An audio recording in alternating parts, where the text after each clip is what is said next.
শুভ সন্ধ্যা শ্রোতা বন্ধুরা, রম্যালাপের পক্ষ থেকে সবাইকে স্বাগত জানাচ্ছি। আপনাদের সাথে আছি আমি আনিসুর রহমান। আজ আপনাদের আমাদের অনুষ্ঠানে একদম কিন্তু বিরতি নেই, টানা 30 মিনিট শুধু হাসির জোয়ার বইবে।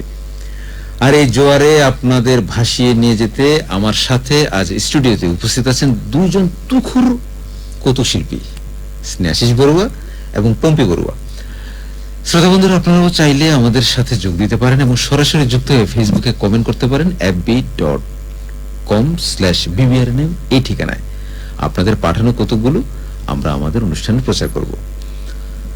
স্বাগত দুইজনকেই।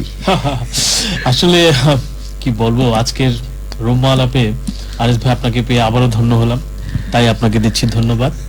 শ্রোতা বন্ধুরা, আজ আপনাদের এমন হাসাবো যে আসলে হাসতে হাসতে পেটে খিল ধরে না গেলেও আশা করে খিল ধরবে, তা আমাদের কিন্তু দোষ দিতে পারবেন না। একদম ঠিক। শ্রেহাশিস আজকে অনেক কৌতুক মুখস্থ করে এসেছে, কিন্তু আর আমি এসেছি ওর কৌতুকের ভেতরে যে আসল মজাটা আছে না সেটা বের করতে। আচ্ছা আনিস ভাই, শুরু করা যাক তবে। চমৎকার। তাহলে শুরুতে আমরা প্রবেশ করছি আমাদের চিরচেনা পারিবারিক ও সামাজিক জীবনের কিছু খাঁটি হাসির গল্পে।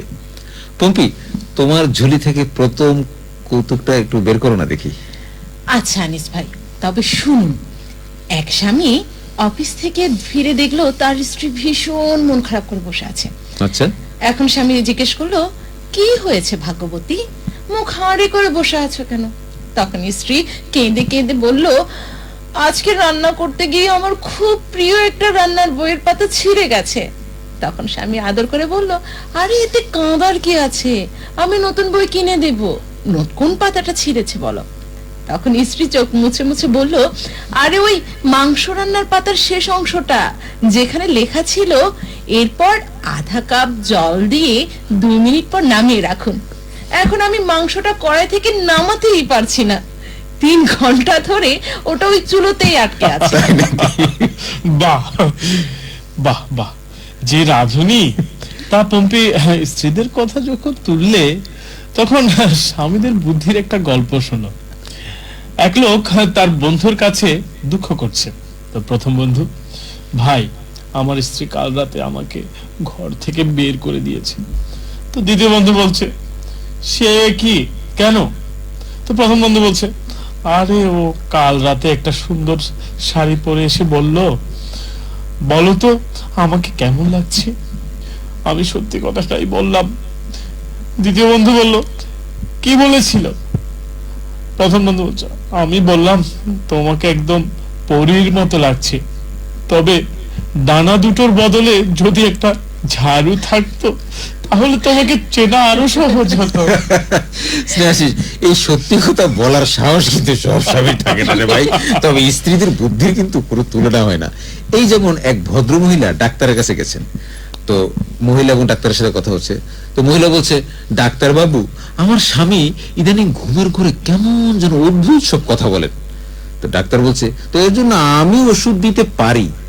মহিলা বলছে, না না না, ওষুধ লাগবে না, আপনি বরং এমন একটা ওষুধ দিন যাতে ও ঘুমের ঘরে স্পষ্ট করে কি কথা বলে, ওই অর্ধেক কথা তো আমি বুঝি না, তো কার নাম ধরে ডাকছে সেটা আমার একটু জানা দরকার আর কি। আরে আনিস ভাই, আপনি তো দেখি স্বামীদের পক্ষে চলে গেলেন। তাহলে এবার একটা কৃপণ স্বামীর গল্প শুনুন। আচ্ছা তাহলে শুনি। এক লোক তার স্ত্রীকে নিয়ে মেলায় গেছে। আচ্ছা। সেখানে নাগরদোলা দেখে তার স্ত্রী বলল, চলো না একটু নাগরদোলায় চড়ি।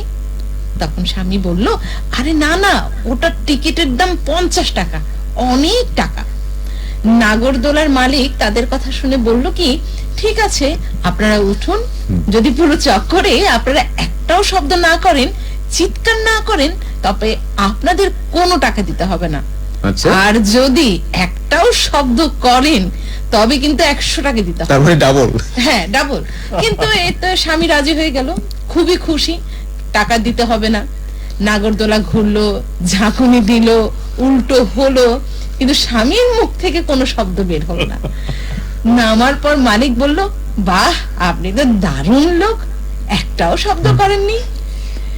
স্বামী দীর্ঘশ্বাস ফেলে বলল, ভাই টাকাটা তো বাঁচালাম, তবে মাঝপথে যখন আমার বউটা উপর থেকে নিচে পড়ে গেল তখন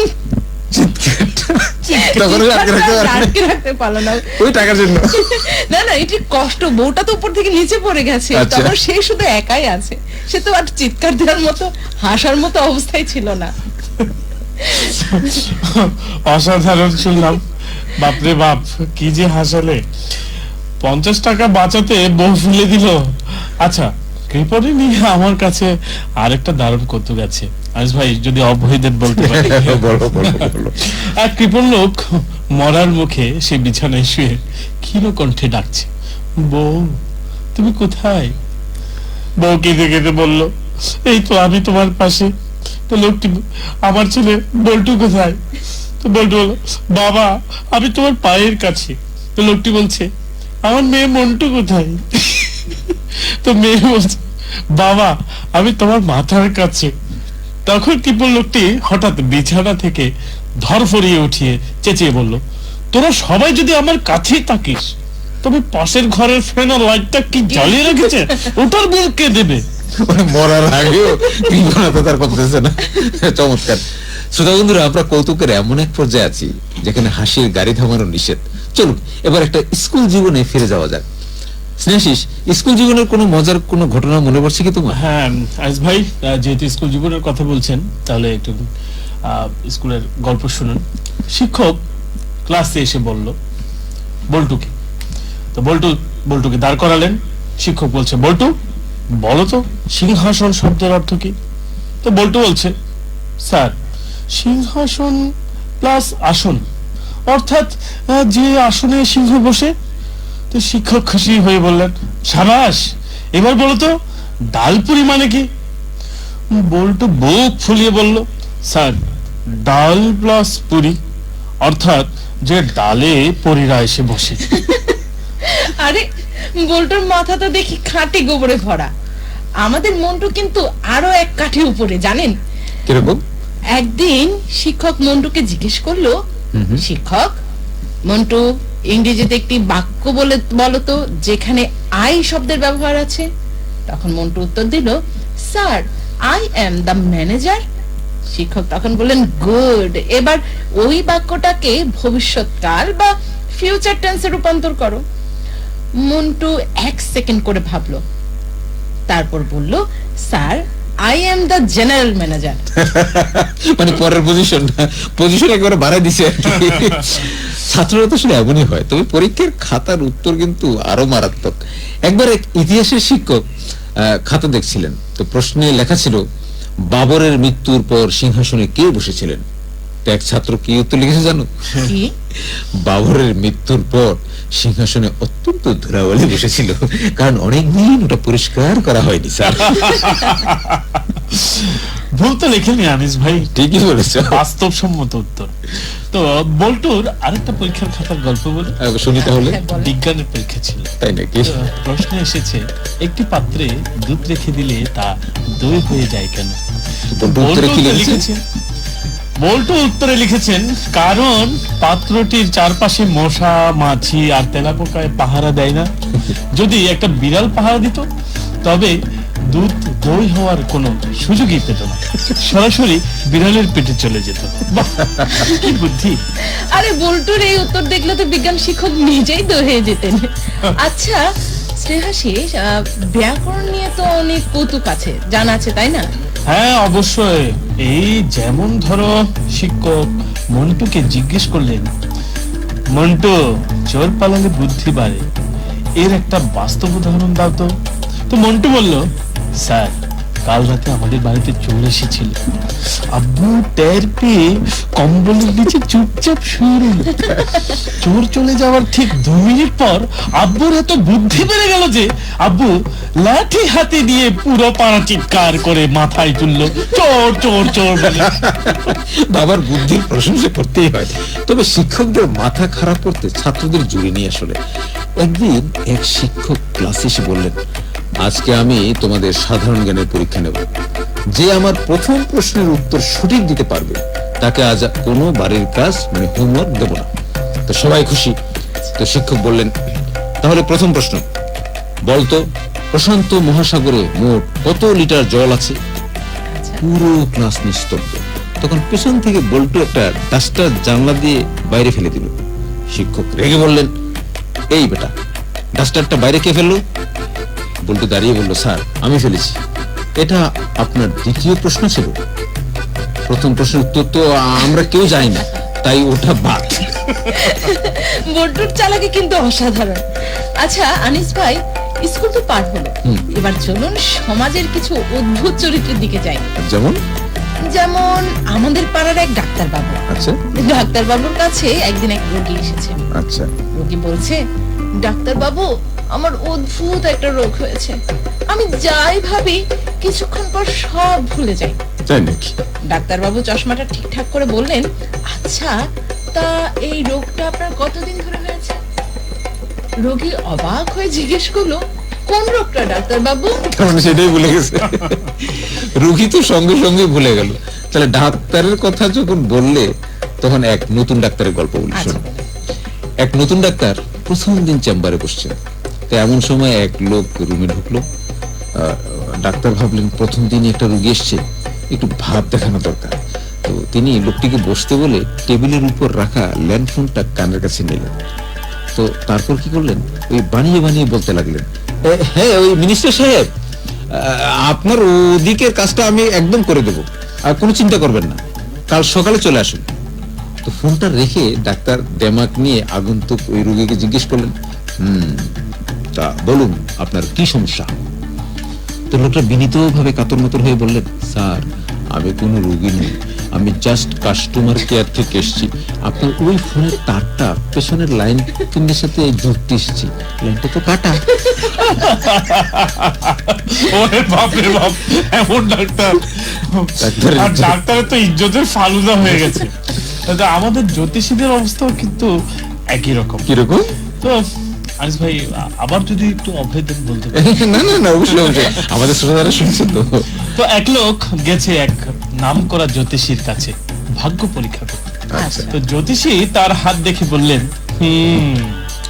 আপনার হাত তো খুবই ভালো, আপনার জীবনে অনেক টাকা আসবে, গাড়ি হবে, বাড়ি হবে। তো লোকটি খুশি হয়ে বলল, আর আমার স্ত্রীর ভাগ্য কেমন হবে? তো জ্যোতিষী বললেন, আপনার স্ত্রীর ভাগ্য আরো ভালো হবে, তিনি খুব ধনী হবেন, এক লোকের সাথে সুখে শান্তিতে সংসার করবেন। বলে লোকটি মাথায় হাত দিয়ে বলল, তার মানে ও আমাকে ডিভোর্স দিয়ে অন্য কাউকে বিয়ে করবে? আরে জ্যোতিষীর ভবিষ্যৎবাণী তো উল্টো লেগে গেল। আচ্ছা চোর আর পুলিশের একটা কৌতুক বলি, শোনেন আপনারা। আচ্ছা। এক চোরকে পুলিশ ধরে আদালতে তুলেছে। এখন বিচারক চোরকে বললেন, তুমি দিনের আলোয় এত মানুষের সামনে একটা সোনার চেইন চিন্তাই করলে কিভাবে? তোমার একটুও ভয় করলো না? চোর বলল, ধর্মাবতার, আমি যখন চুরি করি তখন আমার মাথায় শুধু চেইনটা ছাড়া আর কোনো কিছু চিন্তা থাকে না। আপনার যদি এতই শেখার শখ থাকে তবে আমার সাথে চলুন, প্র্যাকটিক্যাল দেখিয়ে দিব। চোরের সাহস তো কম না, বিচারককে ট্রেনিং দিতে চায়। আচ্ছা আনিস ভাই, আজকালকার এই সোশ্যাল মিডিয়া বা ফেসবুক নিয়ে একটা কৌতুক শুনেন। হ্যাঁ তাহলে শুনি। তো এক লোক তার বন্ধুর কাছে এসে বলল, প্রথম বন্ধু, ভাই আমার বউকে ফেসবুকে কেউ একজন কিডন্যাপ করার হুমকি দিয়েছে। তো দ্বিতীয় বন্ধু বলছে, সে কি, তুমি পুলিশে খবর দাওনি? তো প্রথম বন্ধু বলছে, আরে না ভাই, আমি তো অপেক্ষা করছি দেখার জন্য যে ওই বোকা লোকটা সত্যি সত্যি কিডন্যাপ করলো কিনা। যদি করে তবে লোকটার জন্য আমার খুব মায়া হবে। তার মানে সে অপেক্ষাই করছে কেউ তাদের নিয়ে যায়। চমৎকার, সব কৌতুক শুনলাম আমরা স্নেহাশিস আর পম্পির মুখে। এবার আমি আপনাদের একটা ছোট রম্য গল্প শোনাই। গল্পটি আমাদের অফিসের এক বড় বাবুকে নিয়ে, যার নাম ছিল ভুলো বাবু। তিনি সবকিছু ভুলে যেতেন। একবার ভুলো বাবুর অফিসের বড় বস তাকে নিজের বাড়িতে নৈশভোজের মানে ওই ডিনারে দাওয়াত দিয়েছিলেন আর কি। তো বস বললেন, শোনো ভুলো বাবু, আমার বাড়ি চেনা একদম সহজ, একেবারে সহজ। গুলশান 2 নম্বরে এসে সোজা 5 নম্বর রোডে গিয়ে ঢুকে যাবে। তো 3 নম্বর বাড়ির সামনে দেখবে একটা কালো রঙের গেট। গেটে এসে তোমার ডান হাত দিয়ে বেল বাজাবে। তো ভুলো বাবু খুব খুশি। তিনি জিজ্ঞেস করলেন, স্যার ডান হাত দিয়ে বেল বাজাতে বললেন কেন? বাঁ হাত দিয়ে বাজালে কি কোনো সমস্যা আছে? তো বস একটু বিরক্ত হয়ে বললেন, ধুর মিয়া, সমস্যা থাকবে কেন? ডান হাত দিয়ে বেল বাজাবে কারণ তোমার 2 হাতে তো আমার জন্য মিষ্টি আর ফলের 2টো বড় প্যাকেট থাকবে। কোনো দিয়ে তো আর বেল বাজাতে পারবে না বেটা। যাই হোক, দাওয়াতের দিন ভুলুবাবু বসের বাড়িতে পৌঁছলেন, কিন্তু ততক্ষণে তিনি বসের ফ্ল্যাটের নম্বর আর ওই যে বসের নাম দুটোই ভুলে গেছেন। তিনি ভবনের দারোয়ানকে গিয়ে বললেন, আচ্ছা ভাই, এই বিল্ডিং এ কি এমন কোন লোক থাকেন যিনি দেখতে একটু মোটা, মাথায় চুল কম এবং অফিসে সারাদিন শুধু ফাইলপত্র নিয়ে চিৎকার চেঁচামেচি করে? দারোয়ান মাথা চুলকায় বলল, স্যার, এই বিল্ডিং এ 10টা ফ্ল্যাটের সব কটা কর্তাই তো হুবহু আপনার বর্ণনার সাথে মিলে যাচ্ছে, তা আমি কাকে ডাকবো? তো ভুলুবাবু তো এবার পড়লেন মহা বিপদে। বসের মোবাইল নম্বরটাও মনে নেই। তখন তিনি এক বুদ্ধি খাটালেন। তিনি ভবনের ঠিক মাঝখানে দাঁড়িয়ে পুরো দমে চিৎকার করে গান গাইতে শুরু করলেন বেসুরা গলায়। আর সেই বিকট চিৎকার শুনে 3 তলার বারান্দা দিয়ে এক ভদ্রলোক মাথা বের করে রেগে চেঁচিয়ে উঠলেন, এই মিয়া, গাধার মতো চিৎকার করছো কেন? ইয়ার কি মারার আর জায়গা পাও না? কাল অফিসে আসো, তোমার চাকরি আমি নোট করছি। ভুলুবাবু তখন মিষ্টির প্যাকেটটা হাতে নিয়ে হাসি মুখে বললেন, পেয়ে গেছি দারোয়ান ভাই, পেয়ে গেছি, রাস্তা ছাড়ো, আমি আমার বসকে চিনে ফেলেছি। অসাধারণ। আমরা হাসির সঙ্গে ভাসছি। তো তোমাদের ঝুলিতে আর কি কোনো কিছু আছে? আমার একটা ঝুলিতে একটা আছে, বিমানের পাইলট ও যাত্রীর এরকম একটা আরে ভাই, এটা যদি আমি একটু বলি। হ্যাঁ ঠিক আছে, আমি বলি। তো বিমানের এক পাইলটের কাণ্ড শোনো। প্লেন তখন মাঝ আকাশে, হঠাৎ লাউড স্পিকারে পাইলটের গলা শোনা গেল, প্রিয় যাত্রী সাধারণ, অত্যন্ত দুঃখের সাথে জানাচ্ছি আমাদের একটি ইঞ্জিন নষ্ট হয়ে গেছে, তবে ভয়ের কিছু নেই, বাকি 3টি ইঞ্জিন সচল আছে, কিন্তু আমাদের গতি একটু কমে যাবে। 5 মিনিট পর আবার ঘোষণা, দুঃখিত, দ্বিতীয় ইঞ্জিনটিও বন্ধ হয়ে গেছে, আমাদের পৌঁছাতে আরো 1 ঘন্টা দেরি হবে। আরো 5 মিনিট পর, যাত্রী ভাই ও বোনেরা, তৃতীয় ইঞ্জিনটিও কাজ করছে না। তখন এক যাত্রী বিরক্ত হয়ে পাশের যাত্রীকে বলল, ধুর মশাই, এবার যদি চতুর্থ ইঞ্জিনটাও নষ্ট হয় তবে তো আমাদের সারা রাতে আকাশেই ঝুলে থাকতে হবে। এই তোমার এই কৌতুকটা শুনে আমার এক গল্প মনে হয়েছে। আমার জীবনে যখন আমি প্রথম ফ্লাইটে উঠি, আচ্ছা, মানে এটা কিন্তু একদম বাস্তব, কোনো কৌতুক না, কিন্তু পরে গল্পটা কৌতুকের ভিতর হয়ে গেছে। ফ্লাইটে এটা সম্ভবত 2011-12 দিকে। আচ্ছা, তো উঠছি আসলে ঢাকা থেকে আসবো কক্সবাজার। তো আমার পাশে যিনি আসছেন মধ্যবয়স্ক একটা লোক, তো উনি দেখলাম যে উঠার পর ওনাকে সিভ করতে বেশ কিছু লোকজন, ওনারা সম্ভবত নাতি নাতনি এরকম হবে, দেখলাম যে সিভ করে চলে গেল। তো বেচারা সম্ভবত প্রথম একাই কক্সবাজারে যাচ্ছে এবং তাও ফ্লাইটে। তো সে আমার পাশের বোর্ডিং এ হলো আমার একদম পাশের সিট। দেখলাম সে বসার পরপরই একেবারে 2 মানে সিটের এরকম চেপে ঠেসে এরকম শক্ত হয়ে বসে আছে। আমি বললাম যে, আঙ্কেল, আপনি এভাবে জড়সড় হয়ে বসে আছেন কেন? আর ওইভাবে সিটের ওই হাতলটাকে এভাবে শক্ত করে ধরে আছেন কেন? উনি আমাকে বললো, বাবা, যদি প্লেনটা তো ফাঁস করে পড়ে যায়, ওই জন্য সিটটা শক্ত করে ধরে আছে। বললাম, প্লেন যখন পড়বে, যদি আল্লাহ না করে যদি পড়ে, তাহলে ওই সিট সবাই কিন্তু পড়বে। ঠাস করে চিন্তা করে বললাম, তাই তো, আমি তাহলে এটা ধরে আছি কেন? পরে সে কি করলো, আমাকে ধরে দাঁড়ায় ধরে পুরো ফ্লাইটটা সে পার করলো। আচ্ছা, এবারে আপনাদেরকে তো প্লেনের গল্প, অনেক গল্প আমরা শুনেছি, তাহলে বিয়ের পরের কিছু পরিবর্তনের গল্প চলে শুনি। আচ্ছা। এক লোক তার বন্ধুর কাছে মনের দুঃখ প্রকাশ করছে। প্রথম বন্ধু বলছে, ভাই, বিয়ের আগে আমার স্ত্রী আমাকে এত ভালোবাসতো যে আমার কথা শুনলে ওর চোখে জল আসতো, আর এখন আমি চোখে জল নিয়ে ওর কথা শুনি, তাও থামে না সে।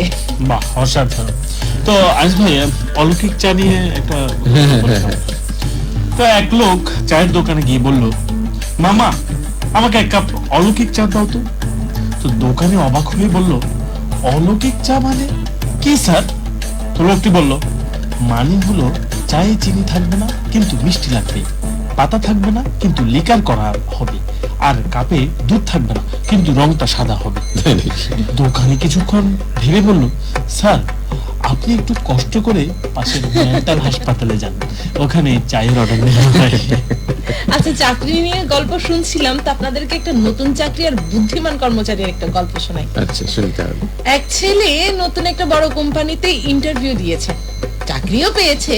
প্রথম দিন বস তাকে ডেকে বললেন, দেখো হে তরুণ, আমাদের কোম্পানিতে দুটি জিনিস খুব কড়াকড়ি ভাবে দেখা হয়। এক হলো পরিষ্কার পরিচ্ছন্নতা। তুমি কি আসার সময় দরজার বাইরে পাপোশে পা মুছে এসেছো? ছেলেটি উত্তর দিল, জি স্যার, খুব ভালো করে মুছে এসেছি। বস হাসলেন আর বললেন, আর 2 নম্বর নিয়ম হলো সত্যবাদিতা। আমাদের অফিসের দরজার বাইরে কোনো পা পুষি নেই। এবার বলো, পা বুঝলে কিভাবে? ধরে খেয়ে গেছে। তানস ভাই, আমরা একটু মেমোরি কার্ড ও শাশুড়ি নিয়ে একটা গল্প বলি। শাশুড়ি? জি, কি ভাই, বলো বলো বলো। তো এক জামাই তার শাশুড়িকে একটা মোবাইল উপহার দিয়েছে। তো কিছুদিন পর শাশুড়ি ফোন করে জামাইকে বকাঝকা করছেন। আচ্ছা। শাশুড়ি বলছেন, কিরে জামাই, তুমি আমাকে কেমন মোবাইল দিলে? 1 সপ্তাহে এটার মেমোরি ফুরিয়ে গেল। তো জামাই মেমোরি ফুরিয়ে গেছে না ফুল হয়ে গেছে? দুঃখিত, ফুল হয়ে গেছে। ও আচ্ছা, ফুল হয়ে গেছে। মেমোরি তো ফুরিয়ে যাবে হ্যাঁ। মানে অর্থাৎ কথা একই, ফুল হয়ে গেছে আর কি। ফুল হয়ে গেছে, ওটা ফুরিয়ে গেছে, একই কথা।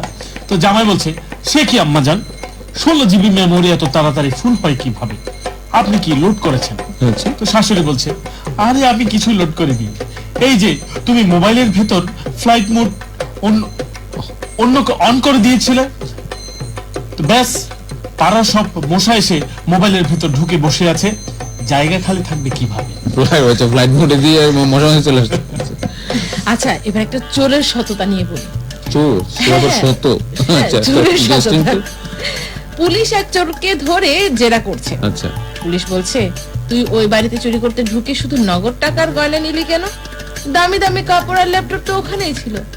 চোর অত্যন্ত ভদ্রভাবে বলল, স্যার, এমনিতেই চুরির দায়ে মনটা খারাপ থাকে, তার উপর আপনিও যদি আমার উপর কাজের এত চাপ বাড়াই দেন, তবে আমি চাকরিটা করবো কিভাবে? সহজ সরল উত্তর। ইন্টারনেটের পাসওয়ার্ড। আচ্ছা। তো এক লোক এক রেস্তোরাঁ গিয়ে ওয়েটারকে জিজ্ঞেস করলো, ভাই আপনাদের এখানকার ওয়াইফাই পাসওয়ার্ডটা কি? তো ওয়েটার বিরস মুখে বলল, আগে খাবার অর্ডার করুন। লোকটি বলল, ঠিক আছে, 1 কাপ কফি নিয়ে এসে এবার পাসওয়ার্ডটা বলো। তো ওয়েটার বলল, স্যার পাসওয়ার্ড হলো GAYABARORDER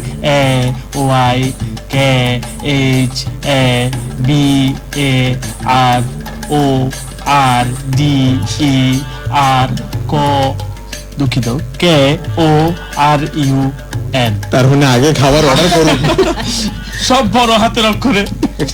আচ্ছা, ওই যে চোরের গল্প বলছিলাম না, আমি আপনাদেরকে আরেকটা চোরের গল্প শোনাই। এক চোরকে তার উকিল আদালত থেকে নির্দোষ প্রমাণ করে খালাস করে নিয়ে এলো। আদালত থেকে বের হওয়ার পর উকিল বলল, যাক, তোমাকে মুক্ত করলাম, এবার বলো, তুমি কি সত্যি ওই দামি গাড়িটা চুরি করেছিলে? তখন চোর বলছে, স্যার, আপনার ওই অসাধারণ সওয়াল জবাব শোনার আগে আমি নিশ্চিত ছিলাম যে গাড়িটা আমিই চুরি করেছি, কিন্তু আপনার কথা শুনে এখন আমার নিজেরই সন্দেহ হচ্ছে যে ওই গাড়িটা আসলেই আমি চুরি করেছিলাম নাকি। ওটা আগে থেকেই আমার ছিল। হ্যাঁ, আর কারো কোনো চুরিতে আছে কিনা আমরা কৌতুক আর একটু শুনি। একটা প্রেমিক প্রেমিকার কথা বলি। তাই নাকি? তো- এতক্ষণ পরে রোমান্টিক। তো প্রেমিক অনেকক্ষণ ধরে বোঝানোর চেষ্টা করছে, জান, তুমি রাগ করলে আমার পৃথিবী অন্ধকার হয়ে যায়। তো প্রেমিকা বলছে, তাই নাকি? তো প্রেমিক বলছে, তোমাকে ছাড়া আমি কিছুই দেখতে পাই না। ঠিক তখনই প্রেমিকার ছোট ভাই এসে বলল, ভাই, আপু ওর কথা বিশ্বাস কইরো না, কালকে বিদ্যুৎ ছিল না, তাই কিছু দেখতে পাইনি। প্রেমিক প্রেমিকার গল্প যখন বলছো, তাই আমি তোমাকে আরেকটা গল্প শোনাই। প্রেমিকা ফোন করে রোগী মানে রাগী গলায় বলল, তুমি কি সত্যি আমাকে অনেক ভালোবাসো? তো তার প্রেমিক বলছে, জান, তোমার জন্য আমি আকাশের ওই 4টাও এনে দিতে পারি। তাই নাকি? তাহলে কাল দেখা করতে আসবা তো? হ্যাঁ, তবে কাল একটু সমস্যা আছে। কেন? ওই চাঁদ আনতে গেলে তো সময় লাগবে নাকি? আচ্ছা, আপনাদেরকে একটা ঈদের গল্প শোনাই, যদিও এখন ঈদ না, কিন্তু ঈদের আমেজ সারা বছরই থাকে। ঈদের দিন সকালে সবাই সালামি নিচ্ছে। আচ্ছা, তন্ময় নামের একজন, সে খুব আশা নিয়ে তার মামার সামনে গিয়ে দাঁড়ালো। তন্ময় বলছে, মামা ঈদ মোবারক।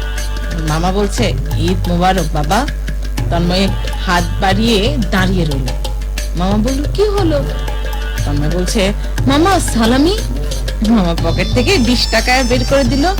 তন্ময় মুখ কালো করে বলল, মামা এই টাকায় এখন একটা চিপসও আসে না। মামা হেসে বলল, তাহলে টাকাটা ফেরত দে, তোকে দোয়াই ফ্রি দিয়ে দিলাম। তো মেয়ে আর ছেলের কথোপকথন, তুমি কি সত্যি আমাকে ভালোবাসো? তো ছেলে বলছে, জানের চেয়েও বেশি ভালোবাসি। এই মেয়ে বলছে, তাহলে আমার জন্য কি করতে পারবে? ছেলে বলল, সব করতে পারবো। আচ্ছা 5,000 টাকা বিকাশ করে দাও তো।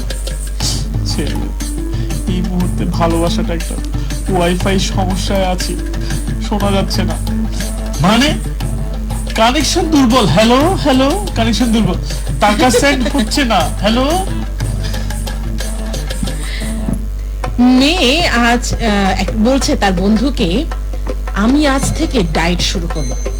বন্ধু বলছে, বাহ, কি কি বাদ দিবি? তখন মেয়ে বলল, ভাত, তেল, মিষ্টি সব কিছু বাদ দিব। এখন 2 ঘন্টা পরে বন্ধু বলছে, এই তুই যে আবার বার্গার খাচ্ছিস? আরে মেয়েটা বলছে, আরে ডায়েট তো শুরু করেছি। তাহলে ছেলেটা বলছে, এইটা কি? তখন মেয়েটা বলছে, আরে ডায়েট শুরুর আগে বিদায় পার্টি দিচ্ছি, বুঝিস না? এই হচ্ছে আমাদের ডায়েটের অবস্থা। আমরা কিন্তু অনুষ্ঠানের প্রায় শেষের দিকে চলে আসছি, আমাদের সময় আসলে শেষের দিকে যাচ্ছে। আমরা শেষ কৌতুকটা পম্পির কাছ থেকে শুনতে চাচ্ছি। পম্পির কাছে শেষ কৌতুকটা কি আছে? হ্যাঁ আনিস ভাই, আমার এই শেষ কৌতুকটা হচ্ছে, এক রেস্তোরাঁকে নিয়ে এক লোক রেস্তোরাঁয় গিয়ে স্যুপ অর্ডার করেছে। আচ্ছা, ওয়েটার স্যুপ নিয়ে আসার পর ওই লোকটি বলল, ওয়েটার চামচটা স্যুপের ভিতরে ডুবিয়ে নিয়ে এসেছো কেন? তোমার আঙুল তো স্যুপে লেগে আছে। এখন ওয়েটার বলছে, কি করব স্যার, ডাক্তার বলেছে আমার এই আঙুলটা সবসময় গরম জায়গায় ডুবিয়ে রাখতে, তাহলে ব্যথা কমে যাবে। গ্রাহক রেগে আগুন হয়ে বলল, তাহলে রান্নাঘরের চুলার ভিতরে ঢুকিয়ে রাখো না কেন?